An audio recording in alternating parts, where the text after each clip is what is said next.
Hey guys, it's Dr. Tony Engram at Flourish Dental Boutique, and I have been on Facebook lately and seeing some questions here and there that I thought a lot of you could benefit from. So we're going to go over one of these posts on Facebook and go over some of the comments too, some of the dental comments, because people like to give a lot of advice on Facebook, and some of it is great, but some of it maybe not quite as supported by evidence. So I want to give you kind of the pros and cons of what this mama has going on and the folks that commented on her question.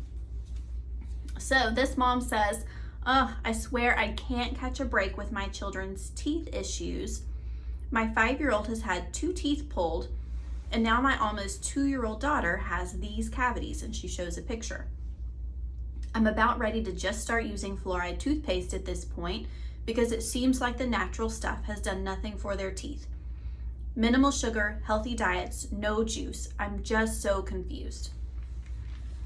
What can I do to fix this?" she asks. And I know that is a question that I get a lot, and it's so frustrating when you feel like you've done everything right, especially when it's your kids, when you feel like you've made all the right decisions for your kids and then you still have cavities. You feel so defeated. So don't worry, mama, let's go through the comments because you got a bunch of them, and let's pick out some of the good advice and some of the advice maybe you can leave behind. So this one commenter says, "I strongly second someone's recommendation of the book Cure Tooth Decay Naturally. There's a great protocol in there and good understanding of why this is happening, even with decent diet, no juice, etc." So let's stop there. That is true that this book, the book is called Cure Tooth Decay Naturally. I have the book, I've read it. It's been a little while since I've read it, but it does have some good information in there, and the author does provide a good background on dental anatomy and how cavities form, and the decay process basically, which is good and has some good tips in there, but not everything in that book is all that great. The author does recommend using fermented cod liver oil, which I disagree with. I really don't want you using any kind, especially with your kiddos, I don't want you using a fermented oil. It's basically a rancid oil. Why would you want to consume in supplement form a rancid oil? And so I would say take the good advice in the book and maybe leave some of the other advice, that get some guidance before you take everything in that book as gospel truth. So let's see. And someone also mentioned adding K2 to your diet, whether through supplement with D3 and magnesium, or by starting your kids on a high quality cod liver oil. So if the cod liver oil is not fermented, if it's just a good quality cod liver oil, I don't have any problem with that, and that can be a good source of D3 and K2. And those are both good supplements to have. Most people are deficient in vitamin D, especially depending on where you live. If you live in colder, rainier climates than here in Texas, then it's even worse in other parts of the country. But yes, most of the time supplementing with D3 is a good idea. And K2 is going to help that be absorbed as well. So great idea.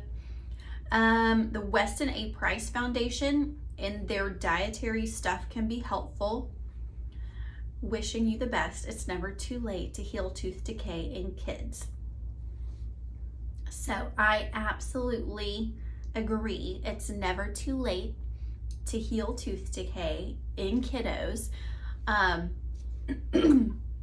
So yeah, and the Weston A. Price Foundation is a really good resource.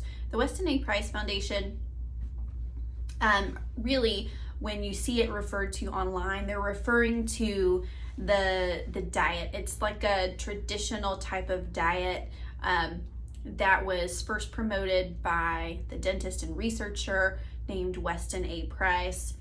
and it was all about going back to, really, it was a paleo type of diet before paleo was a thing. So great stuff to research if you're online and want to research Weston A. Price Foundation. Also, many people have heard of Stephen Lynn's book called The Dental Diet. That's a great book also. And that book is really mostly a summary of the Weston A. Price research and book. So that if you want a more modern version, then you can, more of an updated version, then you can read Stephen Lynn's book also. So good resource there. Okay, next comment. This mom says, my dentist told me that some kids are just really prone to cavities, and it tends to be girls more often than boys. She said a lot of boys won't have any cavities as kids, but then their adult teeth come in and they start having issues, and girls will have less as they get older. Super weird. Yeah, I would say that is super weird. I've never heard of that before, ever. I see lots of cavities in girls, lots of cavities in boys. I don't think it has a preference one way or the other. It all depends on the environment that you grow up in, what you're eating, what you're exposed to, all that good stuff. So I don't see a difference between girls and boys. Is she a mouth breather? That can cause decay. So that's interesting. That's actually a very good point. If a child is breathing through their mouth, especially if they're breathing through their mouth at night, then all the saliva is going to dry up and they have less of those good bacteria, the good enzymes, less of the washing effect of the saliva to wash away that bacteria that causes cavities. So that is an excellent tip, is to check and see if she's a mouth breather, and then speak with your dentist or pediatrician so you can figure out why and what you might need to do about it. Let's see. We also use no fluoride and have no cavities at all. Oh, well, good for you. Teeth health has far more to do with genetics and also with sicknesses or high fevers that occur in utero or during the early baby stages while teeth are being developed. Well, that is great that you have no cavities at all and that your kids have no cavities. I would mostly disagree that teeth health has far more to do with genetics. Genetics play a small role, but behavior, bacteria, what you're exposed to, your epigenetics, that's what turns on genes or turns off genes. So sicknesses or high fevers that occur in utero or during early baby stages, that actually can have an effect on tooth decay. And I do see that fairly often, but it's usually not a whole mouth thing. It's usually a couple of teeth thing. Like if you have, a lot of times we'll see teeth will come in and you'll have one tooth and it'll be the same tooth on each side.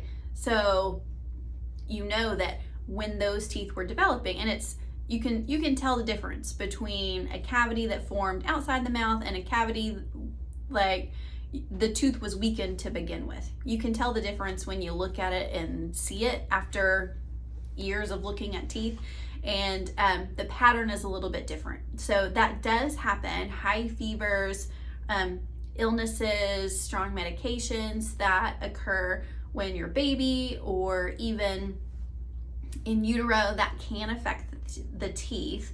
But I disagree that oral health has more to do with genetics than it does the things that we can control. I think it has much more to do with things we can control. So let's see. This one's funny. So maybe try brushing immediately after sugar or even after every meal. It sounds intense, but would definitely help even more. So that's funny to me because I work in dentistry, so that does not sound intense at all. It's always a great idea to brush after eating sugar or brush after every meal. I don't think that's intense. Now, hopefully you can get it to where you only need to brush twice a day. But yeah, if you like to snack on sweet tarts, or if you have allergies and have to suck on a cough drop like I'm doing right now so I don't hack all over the camera, then yeah, you should probably brush after that. That's not that intense. That's just good thinking. Okay, so this mom got some good advice. Just a couple of things that were a little bit questionable, but she got some good ones. So I would say to this person, one is don't feel guilty. It is so easy for us to, like I said, when it feels like you're doing everything right, then you just get so defeated if things don't go the way that you think they're going to go. So first, don't feel guilty. Second, get the help of a holistic or a biological dentist near you. There are some really good resources. I'm a member of the IABDM, and that's a good directory that you can look at. And I'm accredited with the IAOMT. That's IAOMT.org. You can go there and look at their directory and find a holistic and biological dentist near you. Just make sure that they actually do see children, if that's who you're looking for. And then I would, if we're just getting down into a mom who wants to take good care of her kids' teeth, who wants to fix cavities, and wants to stay as natural as possible and is trying to avoid using fluoride, it can be done. There are some good ways to remineralize teeth and to treat teeth very conservatively. So she might want to ask her dentist when she finds this dentist, she might want to ask him or her about products called, there's silver nitrate and silver diamine fluoride. And those are two options that can treat decay and kind of halt the process, kill those bacteria really quickly. And like I said, very, very conservative. There's no drilling. It's very inexpensive to do either of those. The difference is just the formulation. One has fluoride, one does not. But both use silver to kill bacteria and can be very, very effective. There's some really good remineralizing toothpaste that don't have fluoride in them. My favorite one for kids right now is called Risewell, and they have a cake batter flavored toothpaste, and it's amazing. I think I might like it more than my kids like it, but it's a really good toothpaste. So I highly recommend a remineralizing toothpaste for any kiddo who is struggling with cavities, any person who's struggling with cavities. I think getting on a good, high quality mineral toothpaste is a good idea. And then I would keep a food journal. I would do a 3-day food journal and keep track of everything your child eats and drinks and when. And if kiddo has something to drink and carries it with them throughout the house, I want to know how long it takes to get through that sippy cup or glass or whatever it may be of whatever fluid is in there. And that's when we can really start to narrow things down and hone in on why this little one is getting cavities when overall the diet is pretty good. Because remember, with tooth decay, it's different than your overall health. It's different than with, just your systemic health. With teeth, it really is more important the amount of time that the sugar sits on your teeth. So frequency and length of time is more important than the amount of sugar. So definitely something to keep in mind there. And the other thing, and this is not a guilt trip at all, but it is important to know that the bacteria that cause cavities are transmissible. So it is contagious. I know that sounds super crazy weird, but we share the bacteria, we share the microbiome with everyone that we live with, everyone we share food with, that we share drinks with. If we blow on food, if we share kisses, then we are sharing bacteria. So it is important to take care of your mouth, to take care of dad's mouth, grandma's mouth, whoever is kissing on the baby could potentially be sharing those cavity causing bacteria with kiddos. So important things to know, not at all a reason to feel guilty, but it does, when you do everything right, you need to get some help in there. So I highly suggest searching the IAOMT's website for a holistic dentist and getting some real fine-tuned help on narrowing down the cause of decay. All right, that's it for now. We will cover another question in the next video. Thanks for joining, and we'll see you next time. Bye.